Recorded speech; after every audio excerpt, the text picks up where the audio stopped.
Good morning, friends, and welcome to the JCOM Hour. And this is Advocate Eeshan Usapkar with you today in this morning of Sunday, trying to put some knowledge across related to intellectual property rights. Now, don't worry, this is not a law lecture, so I will not at all go into section this and section that, but rather I'll try to bring about some positive knowledge about how intellectual property rights is something of great use and importance to you in your field of business, in your profession, or whatever else that you do, so that your ideas can be protected, so that you can benefit from your ideas, so that you can monetize your ideas, and most important of all, you can brand yourself so powerfully that nobody else can venture into your domain or nobody else can steal your thunder. Now, that is the whole purpose of the 45 minutes that I'm going to spend with you in the interactive session. During this entire 45 minutes, if you have any doubts, any questions, feel free to type it in the chat box. I will definitely try to answer them because even towards the end of the session, we'll have around 10 to 15 minutes where we'll do a Q&A session and we will answer all that you have as a doubt or question related to whatever we speak today. Now, before we begin, it's a Sunday morning. I see 55 members already joined in and some more will join in shortly. But before I start, let me see if you're all here. So if you're all here, give me a high five. Don't hit your screen. I don't want you to break your screen. You can just type the number 5 in the chat box and I know you're actually there. So that also gives you a moment of time before I start sharing my screen.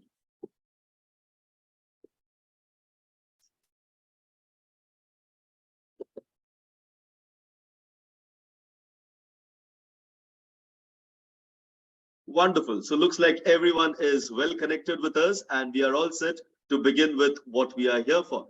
My dear friends, the topic on which we will be discussing today is called intellectual property rights. Now, I'm sure you have a lot of doubts, a lot of questions. Some of you may be fellow lawyers, so you've already worked in something similar to what you see on screen. But here we will go into the deeper details and most importantly, will curate it in accordance with what is required for businesses of today so that they can venture into something much bigger and most importantly, they can protect their ideas and they can monetize them in the best possible manner.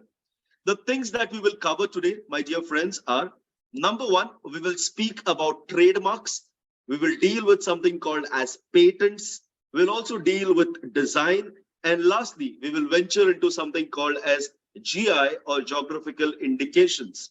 And apart from this, I will also touch base on something very important, yet something very simple called the copyright and how exactly it works.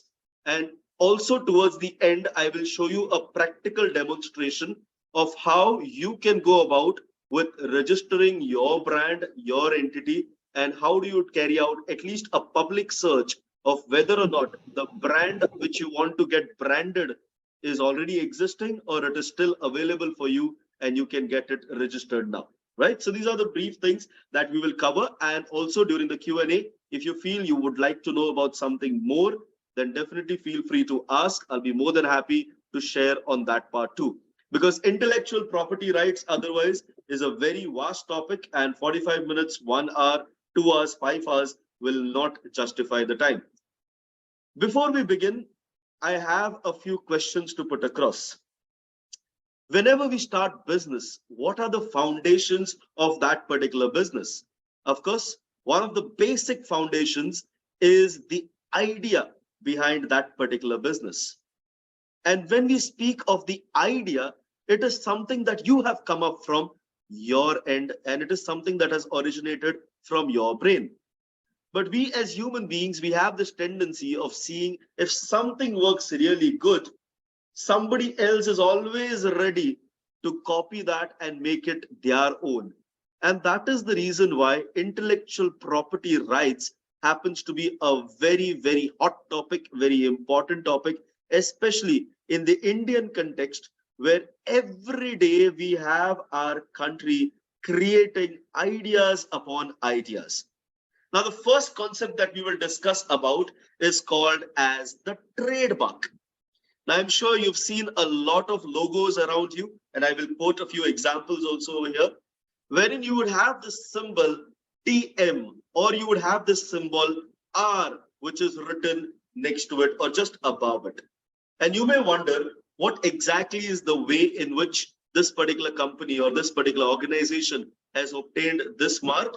And apart from that, some of you who have started your own line of business, some of you have started your own trade would want this kind of a logo or this kind of a symbol to be present next to your logo. So we will understand this concept using a very simple method, and we call it as getting your brand branded. Now, when we speak of brands, I'm sure you have seen many of these brands, the logos of which are put on your screen. Do you identify these? If you identify at least 5 of these logos, then please put the number 1 in the chat box. If you identify at least 5 of these logos, then please type the number 1 in the chat box. Oh, wonderful. Looks like almost everyone is well aware of all these brands, and I see a lot of chat with 1 number there. Great. Now, just take a simple example of Coca-Cola. Should we allow somebody else selling beverages to use a similar looking logo with a similar font, a similar color, and instead of calling it Coca-Cola, they just drop 1 alphabet there and they just call it Coca-Cola, C-O-C-C-O-L-A. Do you think we should allow something like this? Well, the answer is a definite no, because then there would be great confusion, and a general purchaser who's out there who wants to purchase a beverage, Coca-Cola, instead of buying the correct beverage, he may end up buying something wrong, and that may create a lot of loss for the real brand. And to protect you from a situation of that particular nature, we require this particular registration. Now you see 3 different brands on the screen. You have Colgate, you have Pepsi, and you have Bisleri. And you also see something written next to these particular brands. Do you see something very interesting which is common in all these 3 brands? Can I see in the chat box that commonality between all these 3? Absolutely right, Tejaswa, absolutely right, Krishna ji. It is the R mark, right? What exactly is this R mark? Let us try and understand. And most importantly, let us try and understand why it is required. Have a look on the screen. Now, this is a reality of what we have seen in the past. You have one brand like Bisleri, which has created huge impact and it has created a mark for itself in the market. So you have so many other brands copying the same color scheme, the same font style, and in fact, even the bottle shape. So much so that if a general person in a hurry is looking out there and wants to purchase Bisleri, he may land up purchasing one of these 3 fake brands.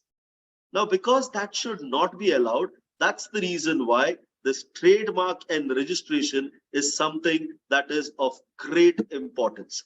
Let us understand the legalities involved and how do you go about with getting your brand branded. At the outset, any brand that requires a branding, it will get this particular mark called TM, right? It will be able to use this TM mark the moment you have filed an application for trademark. The moment you have filed an application for trademark, you are free to use TM next to your logo, right? And after that, please understand this something very similar and important fact, which all of us should be aware of.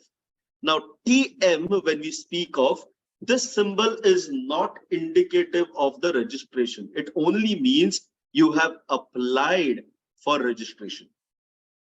That is something very, very important, TM. Whereas after you complete the formalities which are required to be carried out in accordance with law, that is when your TM symbol will get converted into this R symbol. Now that basically means that your trademark application has already been approved and the process of registration has been completed. Once this is done, that is when you can start using this R mark.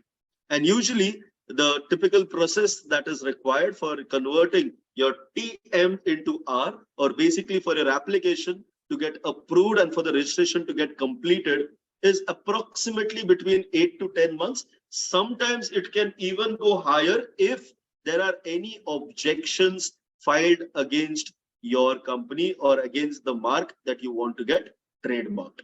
So basically, this is the basic part or the basic aspect that we should all be aware of. And I'd really like to know in the chat box, how many of you have not yet registered your brand? If you have not yet registered your brand, I'd just like to know the name of your brand in the chat box. Don't worry, we will not copy it and we will definitely promote it, but I'm asking this for a very specific reason. Okay, Venu Gopalji has UBC. Then we have Anandji as Adhira Numerology, and we have Jitendraji as Wise Finstrumentals. Beautiful. And then I am seeing many more in the chat box. Great. Now, when you have all these different names that you have planned for yourself, you need to understand that for going from TM to the R symbol, there are certain steps which are involved. And for that, you firstly need to understand the thing that you are offering or the product that you are offering. It will fall under one of these two categories. It is called as classes. It can either be a good or it can be a service. So basically goods and services. And when we speak of goods and services, there are various categorizations which are given under the law. So you firstly have the goods of various classes. Like for example, if you are into vehicles, then you will fall under number 12. If you are into clothing, footwear and headgear, then you will come here under category 25. Now you may wonder, sir, iski kya zarurat hai? Kyun hame pata karna hai ki hamara number kaun sa hai? Well, if you want to get yourself trademarked, or if you want your logo or your particular company or your brand to be trademarked, then you need to know these classes. Because when you file the application, this class number needs to be mentioned. And similarly, when you do a search, a public search to figure out whether or not this brand already exists, whether this trademark already exists or not, you definitely need to know these classes, right? So those of you who have already put it in the chat box, your various class companies, if you are into goods, see over here on the screen and try and put the number over there of which number you fall under. If you fall under goods, try to see if you can find your categorization over here. Or if you cannot find your categorization, then please put a question mark here and then I will try and respond to you on that.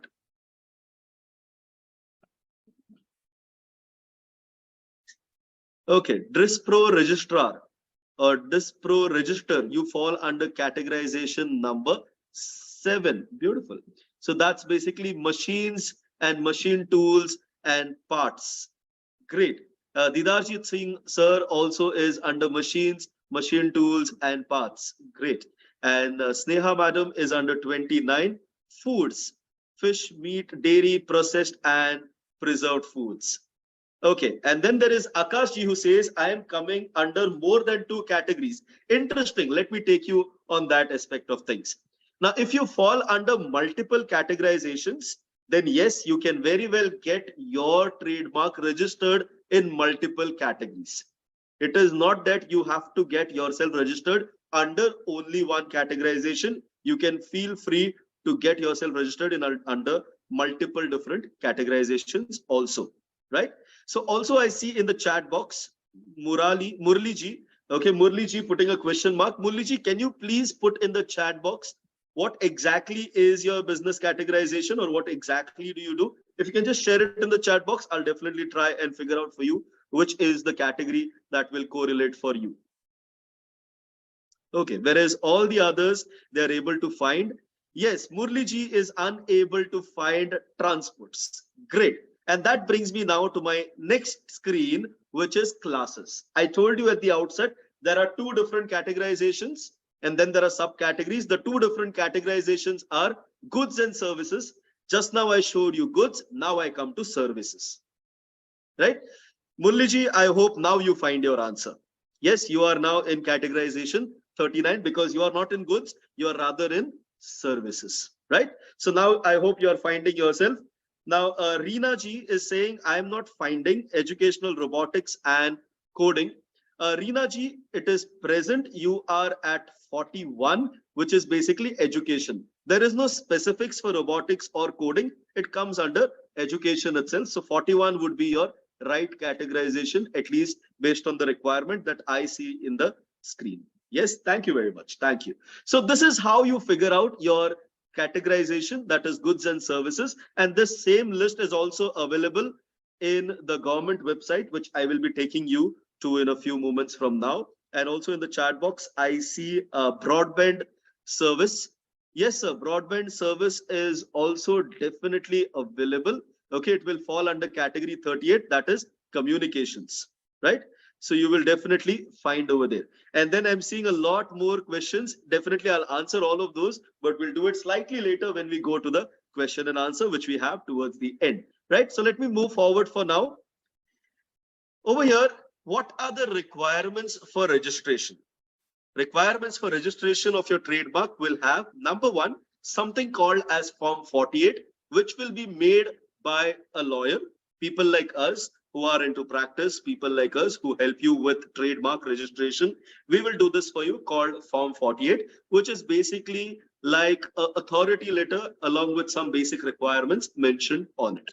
Thereafter, what you need to really work on is giving us your identity proof. Aadhaar card is also fine, PAN card along with it. And then incorporation certificate if you are a company. Thereafter, your logo, if you have designed one, or if it is just words, even that can be trademarked.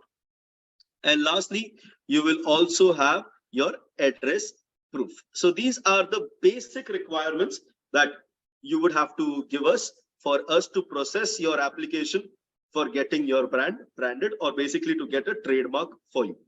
Now, what are the steps involved for you for getting your brand branded or for you to get your trademark? Number one is you prepare all these documents, the list of which I showed you just now.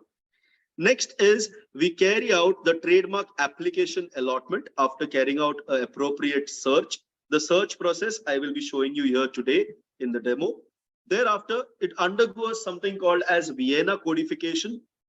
Basically, India is part of a greater group of countries which have all come together so that all these trademarks are on an international scale and some do not get copied. And also, if you have a trademark registered here in India, you can also try and get it registered elsewhere also.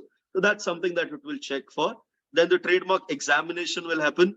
If anybody finds that you are using a trademark similar to their existing trademark, they will file objections. And at that time, you will have to fight it out like as if it's a case, or basically you will have to deal with the objections at that point in time.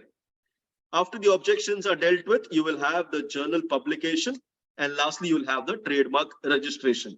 Now, don't worry, I am not taking you through the entire process. This is for lawyers otherwise, of what are the steps involved. All I need to tell you by showing you these steps is that it does take a period of 8 to 10 months. And if there are objections, it may take more time. But do not get disheartened, because until that process is going on, you are very much able to use that TM logo, the TM mark for all your requirements, right? And only after the trademark registration, that is the last step. That is when you can start using the R symbol. But these are processes which are going on in the background so that the sun of the registered trademark will shine upon your brand and make it all the more visible and make it much more protected. And after that, my dear friends, let me take you to this particular website. After this particular session, feel free to visit this particular website. It is called ipindiaonline.gov.in stroke TMR public search. That's the place where you can visit if you want to find out whether or not your brand is already trademarked by somebody else, or is it still available for you to trademark. I have seen a lot of innovative names in the chat box. one-stop services, Afat, SM home decors, and many more like that. So you can definitely go to this particular website, and over here you will find word mark, class, and goods description. Now, goods description as of now is not yet available on this particular site, so please do not use this. Instead, word mark, over here you type what exactly is the name of your brand. For example, Krishna ji will type one-stop services, right? And over here, instead of start with, there are multiple other options. You can choose any one. Start with, contains, and also ends with. So you have various categorizations available here. Over here under class, you've already seen the various classes of goods and services. See which fits your categorization and type that categorization over here and click on search. It will tell you whether it is already taken, if it's taken, by whom it is taken, and if it's not taken, it will tell you it is available. If it says it is available, please get yourself registered before somebody takes it. Okay, otherwise it may be too late and your brand or your idea may already go and somebody else has already registered. Yeah, and I've seen a lot of people like that. I've seen a lot of entrepreneurs. I've conducted this kind of a session for entrepreneurs physically here in Goa. And I had this very interesting case where one of the entrepreneurs said that, sir, I actually launched this particular brand. I had a soft launch for it. I even started selling this particular product with that brand name, only to realize a month later that somebody else had already taken a trademark for it a year back. And that is when I had to shut my business down and start with a new name. And by then I had lost a lot of customers. Yes, if you carry out this search, it will save you a lot of trouble in the future. So you can definitely go here. It is free and open to use. Anybody can use this and you can figure out whether your trademark is still available or already taken, right? Fine. So I've spoken sufficiently about trademarks and I'm more than sure you have a lot of questions, and don't worry, I will definitely deal with all your questions during the Q&A session towards the end. Let me now move forward to the next part, which is called as patents. Now I have inserted over here on the screen the technical definition or the legal definition for what is a patent. But rather than reading this, let me just explain to you in brief what exactly is a patent. Now, let me ask you a question and see if you are aware of the answer. A recent patent in India was very much instrumental in helping the country safeguard itself from COVID. This particular Indian company went and got a patent done for a certain process which helped India to get out of COVID. I'm waiting for answers. Prasanna says a Covaxin serum. Krishna ji says COVID shield. Great. You are all right in your own place, because during COVID times, you had various companies running the race so that they could patent the process or the product which we had for COVID, right? So basically COVID protection. Now, what exactly is a patent? It's a statutory right for an invention. And this is granted for a limited period of time. Please understand this. It is not a perpetual license that is given to you. It is for a limited period of time. And you have to do full disclosure so that the others are excluded from making, using, selling, or importing this patented product or process, so that nobody else can produce using that particular process your product without your consent. And that is basically what a patent is all about. Now, what exactly can we patent and what we cannot? Number one, if you want to patent something, it should be novel, it should be innovative, it should be different. Something that the others have at least not thought of. Number two, it should have inventive step and it must be non-obvious. You cannot come up with a patent for how to open a bottle of water.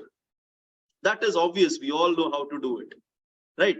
Whereas you come up with a new kind of a bottle, that is probably something that can be patented. The third one, it should be capable of industrial application. That means mass production of that particular product using the process should be possible. Not that it's just a one-time thing you've done. That will not really work for patents.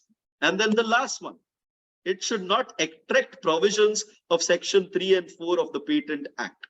Now, what exactly is Section 3 and 4? I will not go into details of the sections, but let me just tell you in brief. You cannot go into something that is morally or ethically wrong. That is something non-permissible. You cannot go into for something which is already utilized, something that is already in use. And there is a huge list of things which cannot be patented, which are written under the Patents Act, right? So if you want to patent something at your end, make sure you go through these Section 3 and 4 of the Patent Act before you go and apply for patent, before you spend all that money in preparing your patent application. Please go through Section 3 and 4. It has a long, elaborate list of things which cannot be patented, right? So that is basically what a patent is all about.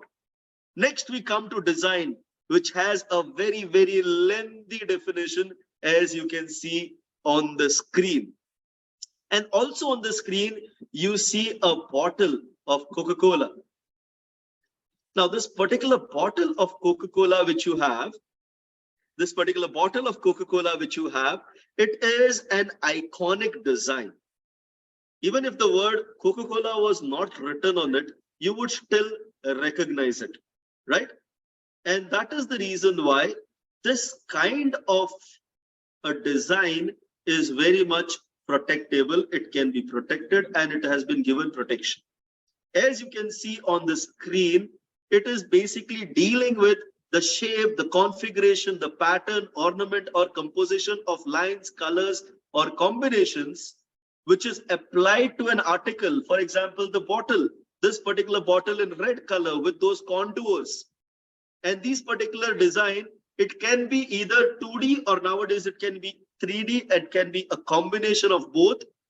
And when you have an industrial process, which could be either manual, mechanical, or chemical, either used together or separately, which is used for preparing the finished article, so that this article, when it is just seen by the eye, you can differentiate it. Just by looking at this shape, you know, yes, this is a bottle of Coca-Cola.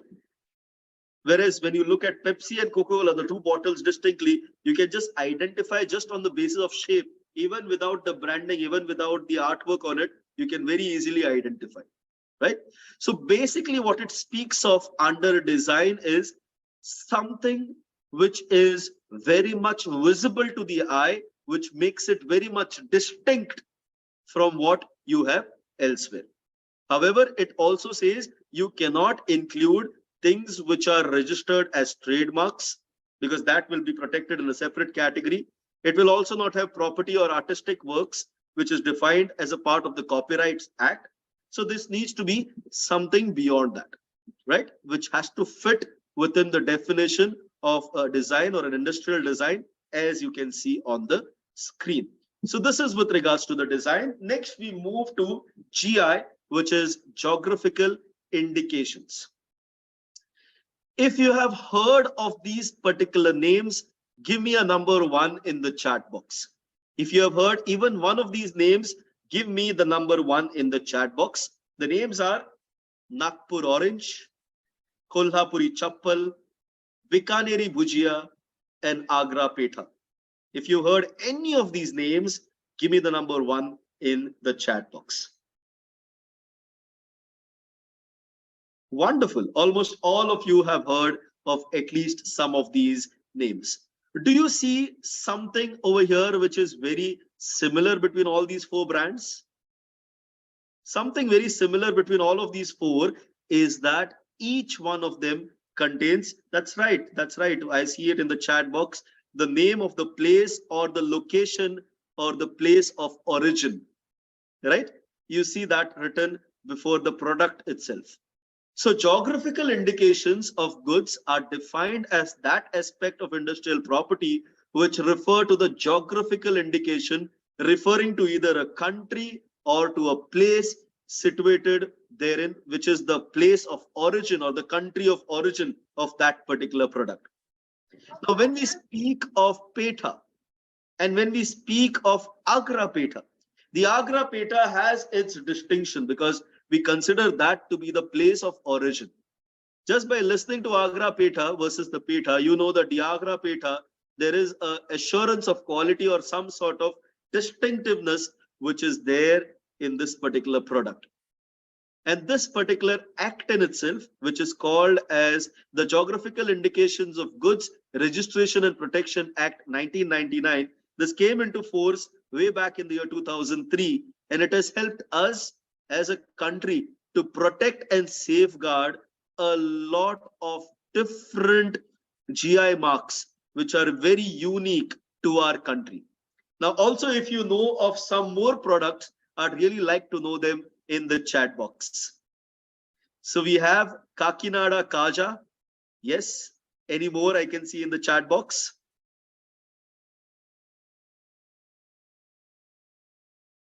Hyderabadi biryani. Wonderful. Wonderful. Tapeswaram Kaja, Varanasi Pan. Yes. Rajamundri Palakova. Okay. Great. Well, I hope, friends, apart from sharing the names in the chat box, you'll also share these different items with us. I will share my address at the end. Feel free to share. I will be more than happy. I'll also share the address of our chairman. I see him very happy. So yes, Krishna sir, also you can share it too. We'll be at least very, very happy. You will feel, yeah, we've done a great job in this session today. But yes, these are the various GI marks which are otherwise there. And I see some more in the chat box. And I'm sure you also recollect, remember many more which may be very distinct to your state or your country. Now, how is this a business opportunity for you? Now, if you are into the production of such unique items, which are very much the place of origin is from where you come, then try and see if it's not already registered, if it's already not containing a GI mark, you could be the man or the woman who could originate or could start the GI registration process. Right? Look at how much of a service you will provide to all these other people who are there, who are doing something similar, but you'll be the originator, you'll be the one who will be registered there also. Correct. So this is the GI for you, some basic information. And now we come towards something which a lot of people have a lot of questions on. That is copyright. Yes. Now, copyright is a very unique concept. And when we speak of copyright, it is so that you can protect these four basic forms. Number one, literary works. That's basically what we write, what we publish. Then you have dramatic. Dramatic could also include your movies, your plays, your one-act shows. Then you have musical, could include recorded music, could also include music which is played in theaters or in artwork galleries. And then you have artistic, drawings, paintings, and much more like that, right? So these are basically the various copyrights that we have. But if you have to go into the technical definition or the legal definition, then basically a copyright is a right given by law to creators of literary, artistic, dramatic, musical works, and also to producers of cinematograph films and sound recordings.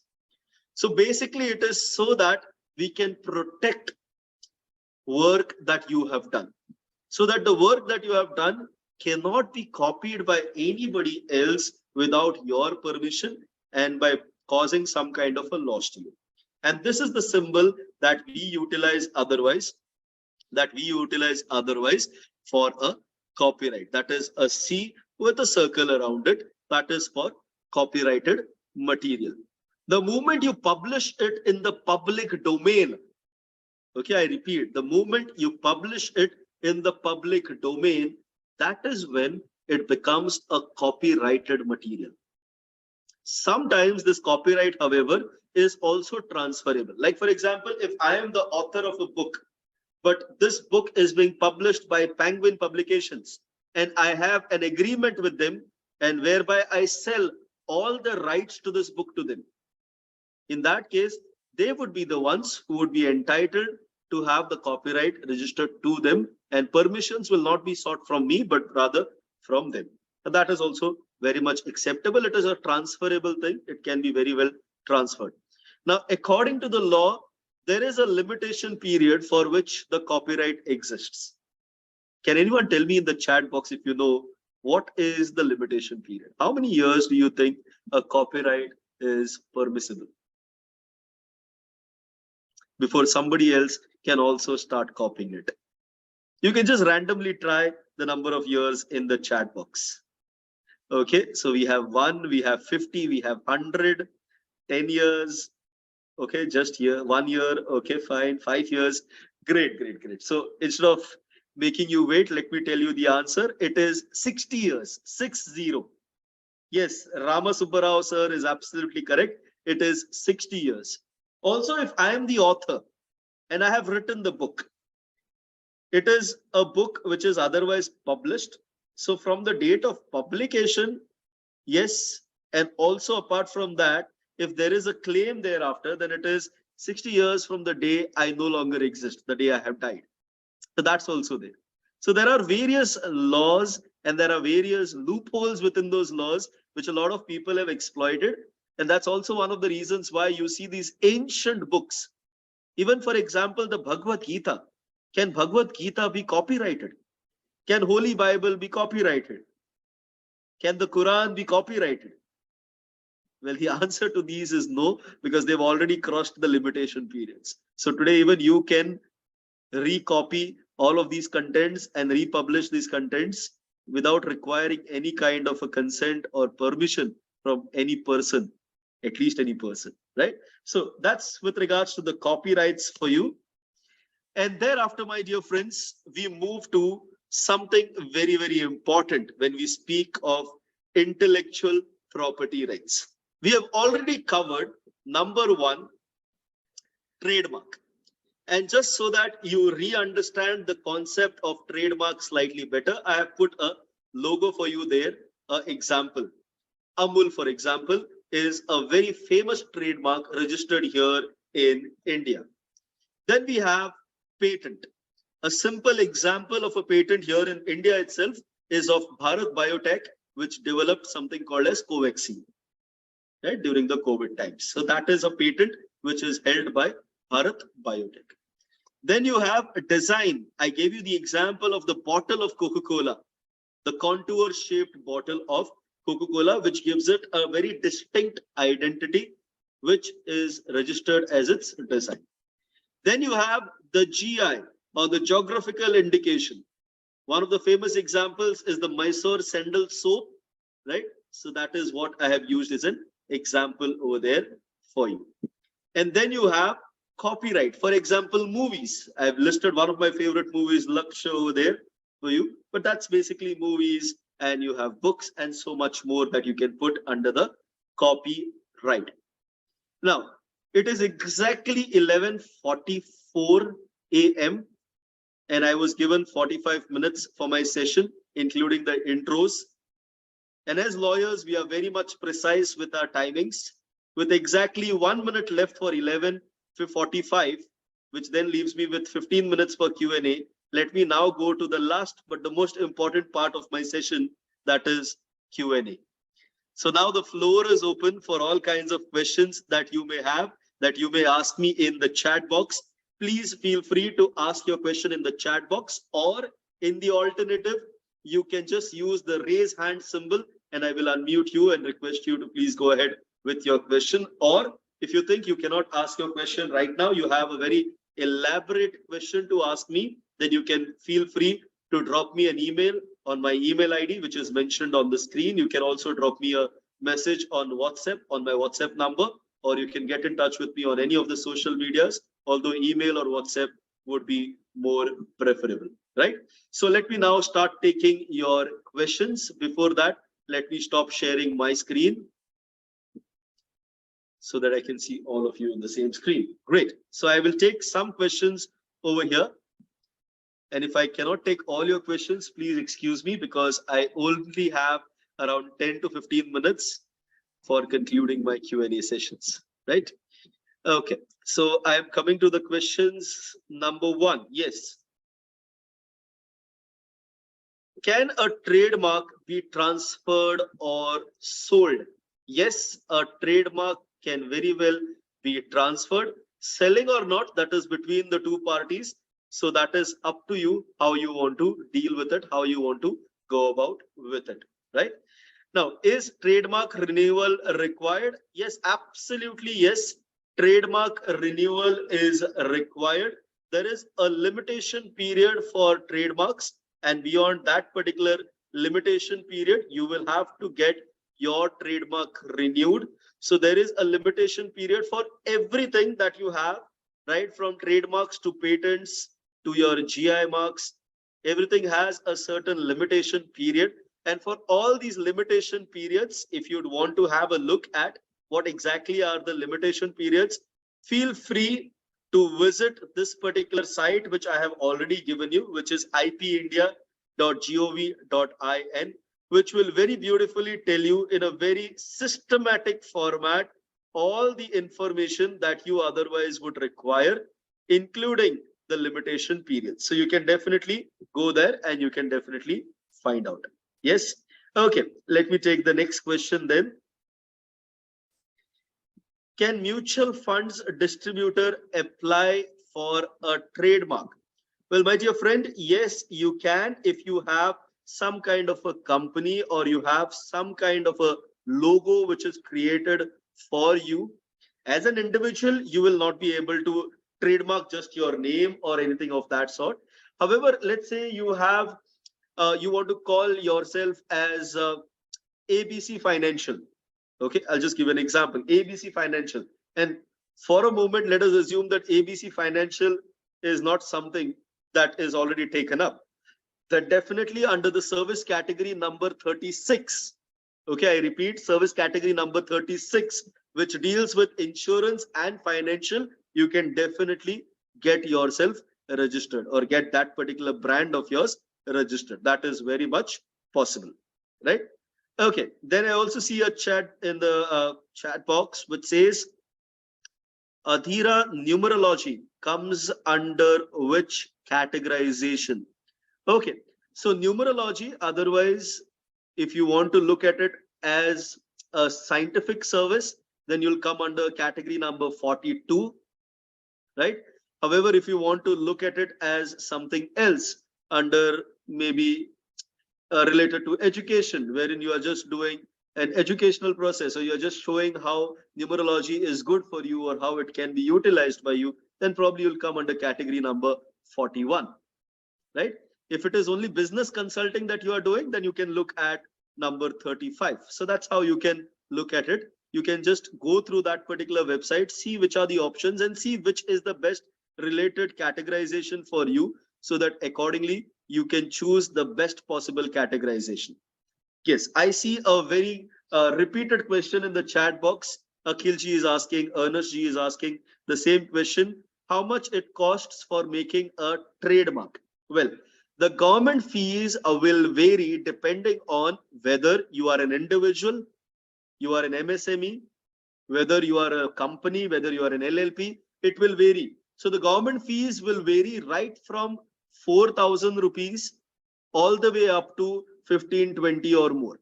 Again, depending on the number of classifications that you are choosing, the pricing will increase. But the minimum for an individual to undergo a trademark registration, including a lawyer's fees, could be anywhere starting at around 5 to 10,000.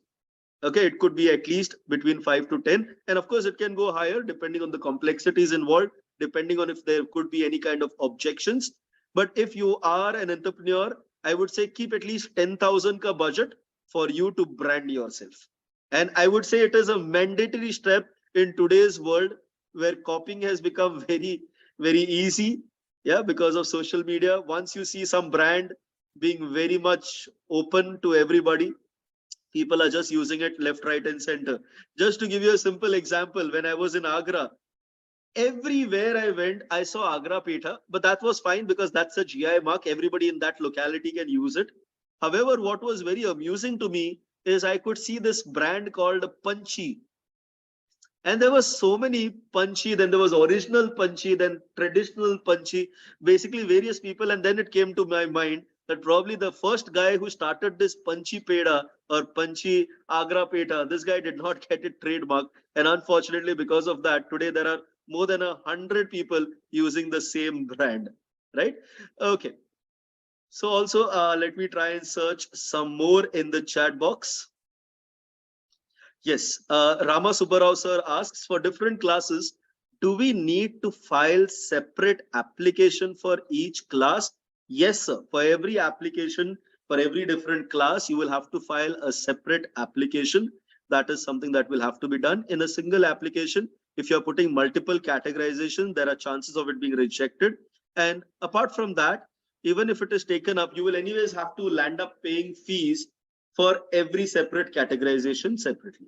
Okay, so it is much better if you do it in separate forms. Also, because in one categorization you may get objections, whereas in another there may be absolutely no objections, right? So at least one of your processes will get through. Great. So now I see a Vinodji's question in the chat box. Vinodji is asking, I have applied for TM symbol for the class, for the name VKV Bankers for class 41, which is coming under education, amusement, entertainment, and reproduction. Okay. I have doubt if someone can use the name VKV Bankers in some other class. Yes, sir, VKV Bankers can be used in some other class, right?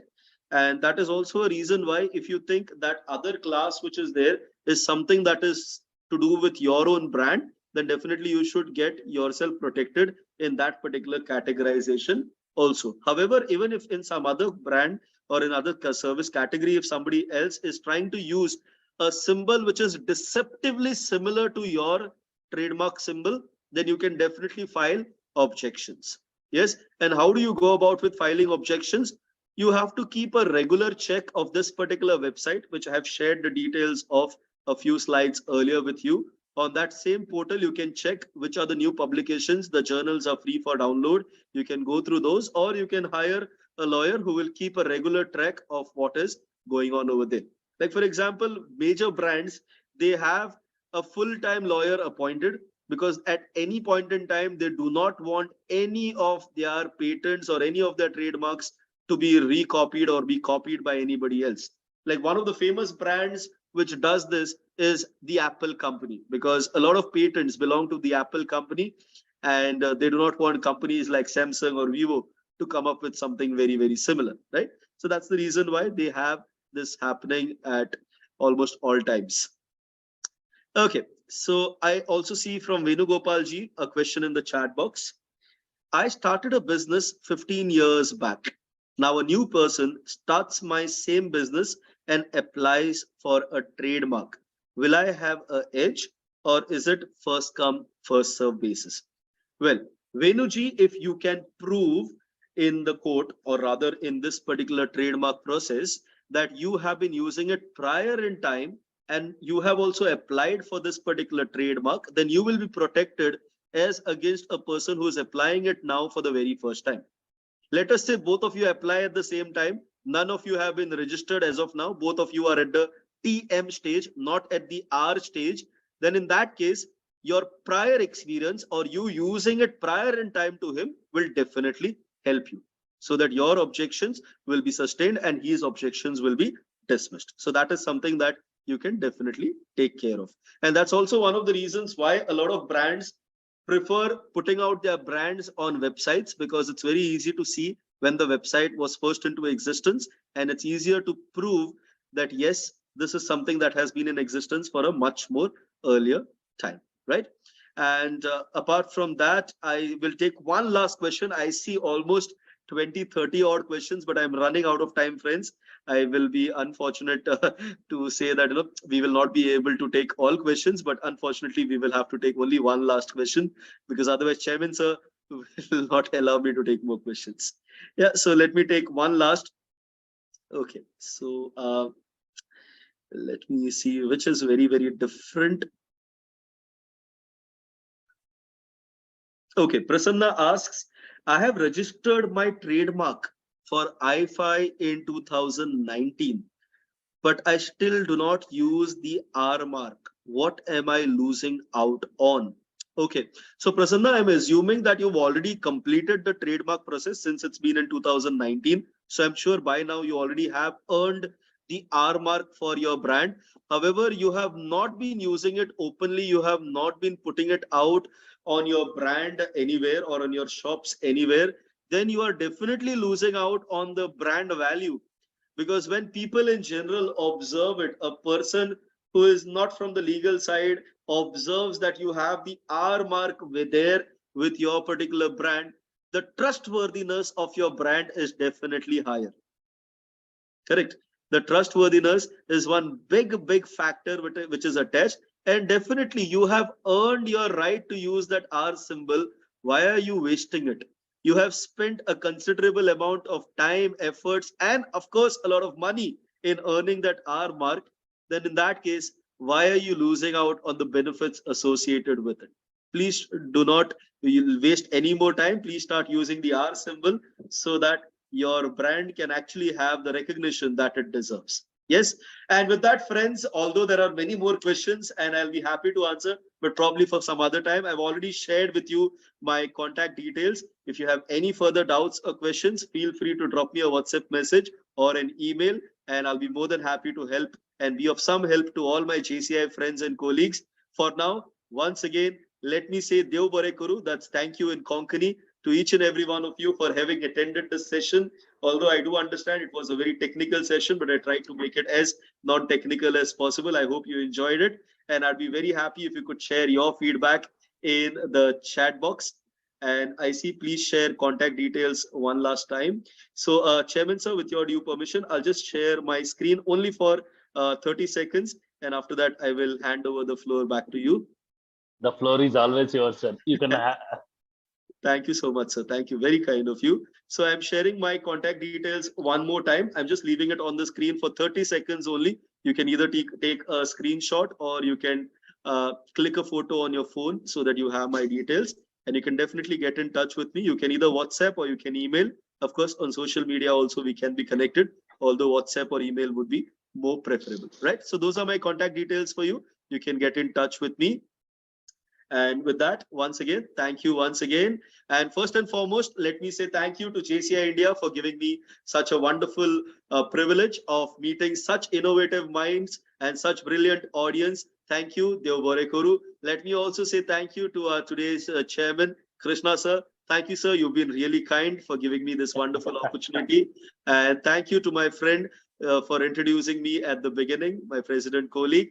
And lastly, but most importantly, let me say thank you to the JCOM chairman of JCI India, Didar sir, for giving me this wonderful platform and opportunity. Paradegda Dev Bare Kuru. Thank you very much.